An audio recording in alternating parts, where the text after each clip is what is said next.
টাইমেই অফিসে ঢুকতে হবে, কিন্তু আপনি শিক্ষাটা এখান থেকে না নিয়ে আপনি কি শিক্ষা গ্রহণ করলেন? আপনি শিক্ষা গ্রহণ করলেন কর্মে ফাঁকি দেওয়া। কি কর্মে ফাঁকি দেওয়া? আপনার প্রতিদিন ঢোকার কথা, অফিসে প্রবেশের কথা প্রতিদিন সকাল 9টায়, কিন্তু আপনি প্রতিদিন ঢোকেন কয়টায়? সকাল 9:30টায়। আবার বের হওয়ার কথা বিকাল 5টায়, কিন্তু আপনি বের হয়ে আসেন 4:30টায়। এখন আপনারা তো সবাই হুজুর মানুষ, আলেম মানুষ, বলেন এটা কি জায়েজ হবে?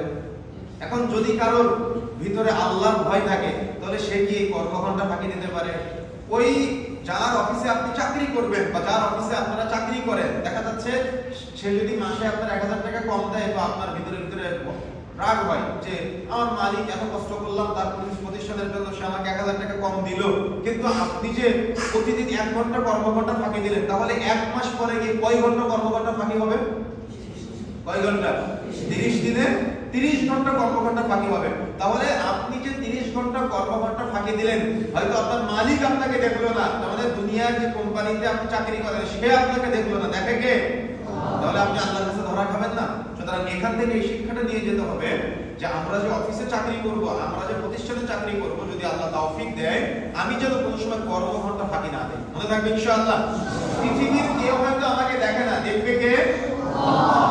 সুতরাং আল্লাহর এই ভয়টা যদি হৃদয়ে থাকে, তাহলে সব সময় সে চিন্তা করবে না আমি 5 মিনিট পরে না, বরং আমি 5 মিনিট আগে প্রবেশ করব, 5 মিনিট পরে বের হব, যাতে করে আমি আমার রবের কাছে অপরাধী সাব্যস্ত না হই। এই শিক্ষাটা কিন্তু উম্মুল কোরা আপনাদেরকে দিয়েছে। সুতরাং এই শিক্ষাটা আপনাকে এখান থেকে অটুটভাবে নিয়ে যাওয়ার চেষ্টা করতে হবে।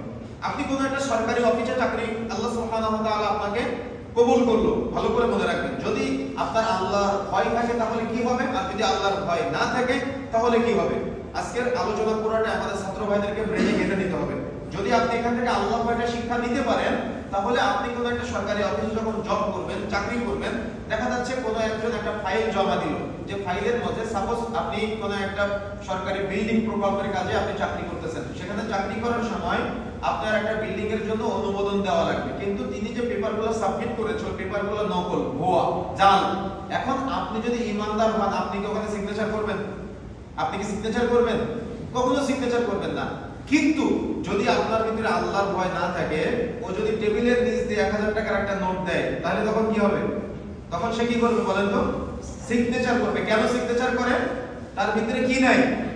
তার ভিতরে আল্লাহর ভয় নাই, সেই জন্য সে সিগনেচার করলো। কিন্তু আপনি যদি আজকে এখান থেকে এমন শিক্ষা নিয়ে যেতে পারেন, না আমার রব তো আমাকে দেখে, আমার আল্লাহ তো আমাকে দেখে, আমি যদি টেবিলের নিচ দিয়ে দেই আর মোবাইলের মাধ্যমে নেই আর যেভাবেই নেই না কেন, পৃথিবীর কেউ না দেখুক, আমার রব তো আমাকে দেখতেছে, আমি কি আমার রবের সামনে ঘুষের লেনদেন করতে পারবো?